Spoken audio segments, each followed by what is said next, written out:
Love. Some would say it took a backseat when the pandemic forced us apart. As a family-run and proudly Canadian-owned company, Charm Diamond Centers saw the need to bring us together with tales of love and created the Canadian Love Map podcast. Since then, we've shared hundreds of real, uplifting stories that prove love conquers all. So thank you for listening. We couldn't do it without you. And remember, love starts here. This is a true Canadian love story. We were meant to be together. I can't imagine my life without you. Honestly, he's the light of my life. It's nice to be in that tractor beam of love. I'm her biggest fan. I think I knew I'd lost my heart again. I knew I wanted a marriage like that. Difficult roads can lead to very beautiful destinations. Well, love is the most important thing. It was surreal. This form of my family, coming, embracing me 30 years later, not even knowing them, but seeing myself, my physical features in another person. I just didn't see that happening for myself. So much love and joy, and they were just all so inviting. I couldn't ask for more. My culture, I finally am connected with my culture, and I have that closure. Hi, I'm Nancy Regan. Today's love story belongs to Michel from Toronto. This Canadian man was adopted as a young child from Haiti and grew up in a small Ontario town. Despite being part of a loving family, his racial identity caused some challenges in his young life, and Michel grew up hungry to know more about his Haitian roots. He knew very little about his birth parents until recently, when an unexpected message through social media opened up a whole new world and introduced him to an international band of brothers. This is the Canadian Love Map. Michel, welcome to the Canadian Love Map. Great to be here, Nancy. Thank you. I am dying to hear your story. It is so amazing. And, one of the things I think is so interesting is that in March of 2020, when the whole world was shutting down, your world kind of broke open. Yeah, it's so crazy. It's something I never really thought I would experience in my adulthood. It's like I was never prepared for something like this. So it's even today, it's surreal for me just to be experiencing this and connected, reunited with my family. So your life has changed so much in 2 years. It has. Yes. My family has grown exponentially, which is great. So tell us about what happened in March of 2020. Set the scene. Yes. So March of 2020, the pandemic was kind of on the rise, but not many people, well, myself, I just didn't really know how it was transmitted or what was really going on. How fearful should we be? So March 8th, that evening, I decided to go to an art opening. So it was International Women's Month. And there was this opening at this event space called Freedom Factory in Toronto. The opening was called Yes. And it was just all about women. And I was so interested in it. So I invited my brother out, and we were just about to go. We were getting ready to leave together, leaving my apartment. And then I got this message from LinkedIn of my brother, Eloy. And he had told me he thinks that we are related. We are blood related. And he has proof that we are related. And so my first thought was do I trust this? Who even uses LinkedIn to reach out to people, connect with people like this? Traditionally, we think of maybe Facebook or something more commonly used for that type of connection. So I was skeptic at first. But it was really coming out of left field. Yeah, exactly. Left field, for sure. And so funny enough, I wanted to see this particular artist who had taken Haitian culture as inspiration in her work. And I was really intrigued by that. And at the same time, my blood-related brother from Haiti was reaching out to me. So this type of synchronicity was happening. I really wanted to be connected to Haiti and find a type of inviting feel that night. And so my brother reached out, and then immediately I I spoke to my brother who I had grown up with. So I have a brother who was adopted from the same orphanage, but we are not blood related. So let's go back and tell your story from the beginning. Tell me about your adoption. Yes, so I was adopted when I was about 5 months. Mhm. And it was in Haiti, in the capital of Port-au-Prince. My parents adopted myself and my brother, and they took us back to Canada, not knowing if we had any brothers or sisters. And the story was that my birth mother had passed away, giving birth to me. That's how she had passed. Hmm. And my father, we didn't really know where he was. There wasn't any information at all. So then, So am I right? All you had was a picture of your birth father with you, but the only thing you had of your mother was that sad story that she had passed away during your birth. correct. Yes. I only had a picture of my father with no type of connection at all, like no type of access to connection whatsoever. Hmm. And so then we just moved to a small town in Canada, in Ontario. It's Flesherton, Ontario, is where I was raised. And it's very tiny town. There's about 700 people there. So everybody knows everybody, that kind of country style living. Any Uh, other Haitians? no, no, nowhere to be found for miles and miles. Yeah. So it was like a bit isolating in that sense. My brother and I being the only Black people for miles and miles, and just the only Black children there being raised in a predominantly white community. So it was an adjustment. And in some ways, I still think it is an adjustment, just being raised there and going. My parents still live there. And we continue to go back and you celebrate like holidays and such. And in this small town, yeah, being raised there was an experience. They were good, they were bad. Some parts were just like very, very tough growing up due to the racism, Mhm. unfortunately.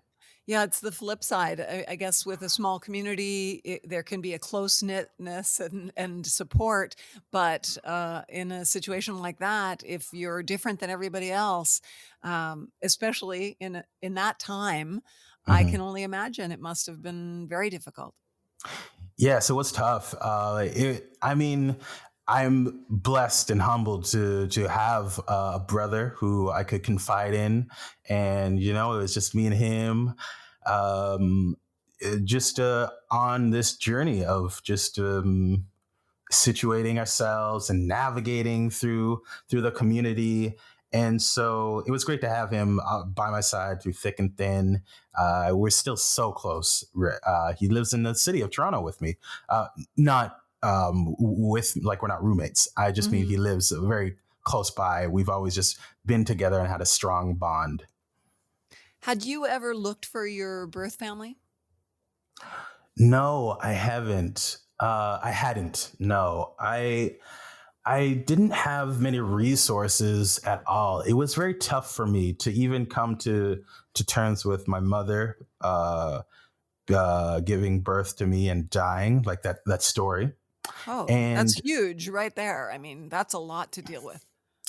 yes, absolutely. At a young age, I might have been 6 when my parents had told me that, and it was tough. It was very heartbreaking for me to even understand and grasp that. So it was hard, but I had like some a type of hope that maybe a family member would reach out to me whenever. May I could be a young adult, I could be now like 30 years old. Mhm. I had like a spark of hope, but really it was just I kind of just accepted that my resources were very limited, and I just kind of went about my days in growing up in Flesherton and moving to Toronto, and it just kind of was. You became a fine artist and an art teacher.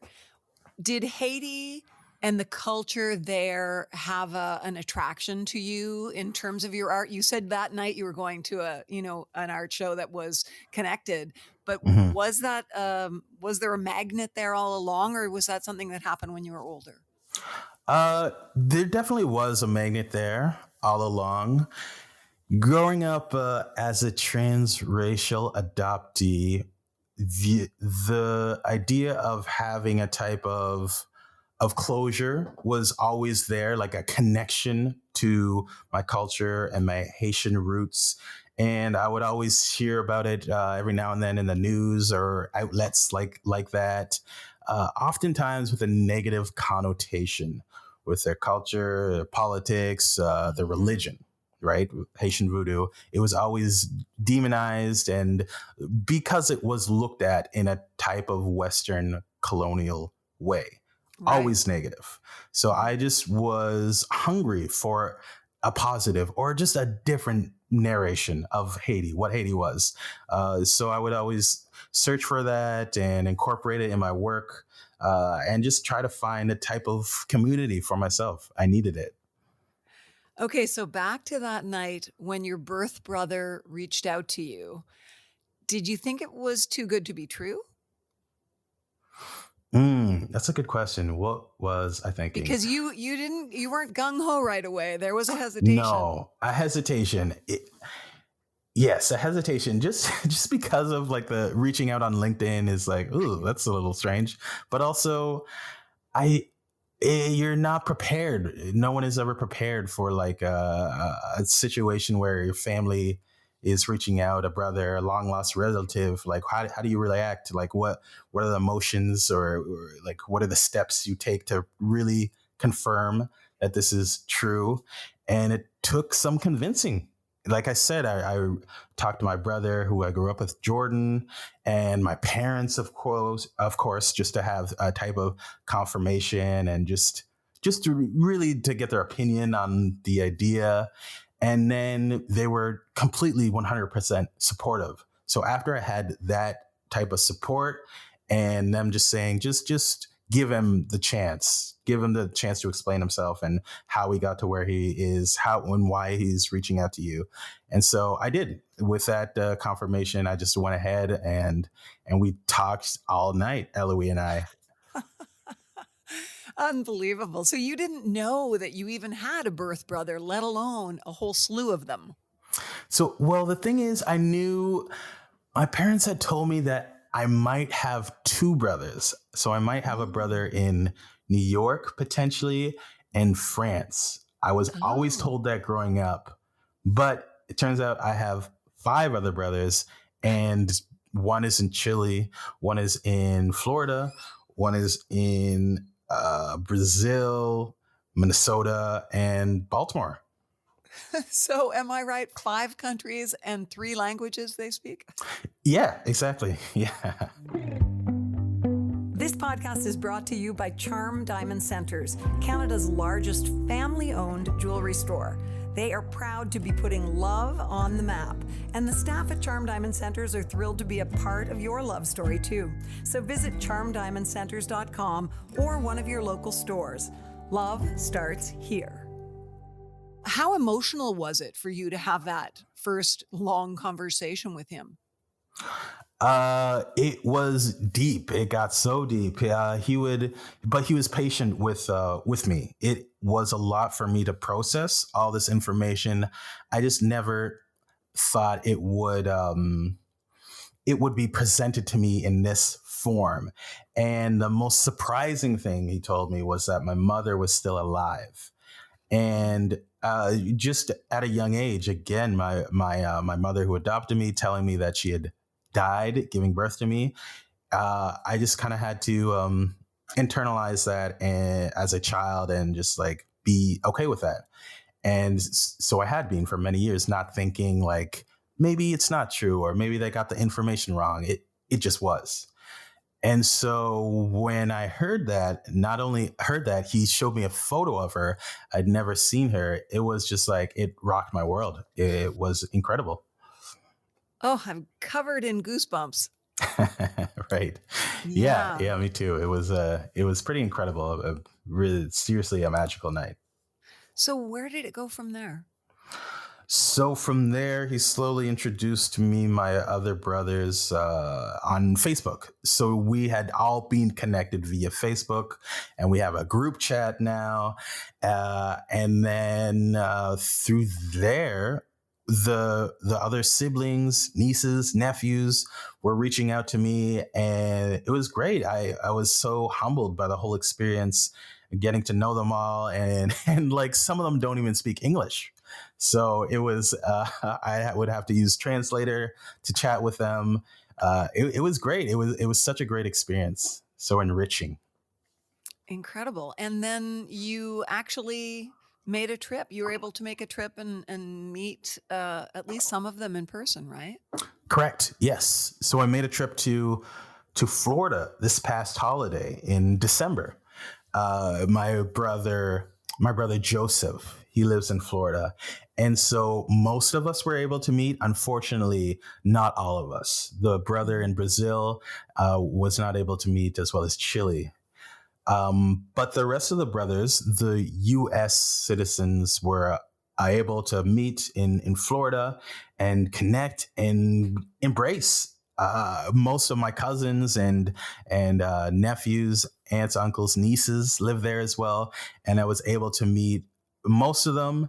Even a relative flew from Michigan to Florida to see me reconnect with my family, which was incredible. What happened when you got off the plane? Who was there to meet you? So there's a bit of a story there. I got off the plane just a bit north in Florida. I was visiting a childhood friend, for 2 days before I connected with my family. Just to, I was very nervous, so just to get my mind right and that friendship, childhood friendship, to just really pump myself up to meet my birth family. And so then I took a bus from Gainesville, Florida to it was like an 8-hour bus to Fort Lauderdale. And that's where they met me. And then we just embraced. Like the first thing, they pulled up, and then my brothers, we embraced each other. And it was so surreal. I was just so nervous still, but it just felt so right, so necessary, just that closeness. What was the moment like when you actually met them? So many emotions. It was like all of them, all the emotions. It was like, it was surreal. Again, like this form of my family, like coming, and embracing me 30 years later, not even knowing them, but seeing myself, my physical features in another person. I just didn't see that happening for myself, and it was great. It was just like so much love and joy, and they were just also inviting. I couldn't ask for more. Like my culture, I finally am connected with my culture, and I have that closure. Well, no wonder they were joyful. They were looking for you for a long time. They were, yeah. As soon as I left, some of them were looking for me 30 years ago. Oh, wow. Yeah. Oh my gosh. So what really happened with your mother? So the story is my father had given me to the orphanage against our family's wishes. They just didn't have enough resources to really take care of all of us, 6 other children. That's the truth of the matter. And he gave them the orphanage, he gave them the story of the sad story of her mother passing away, just to have more incentive for myself, Josh, and Eloise, who are also in the orphanage, to be adopted. But he never even let the orphanage know that we were related.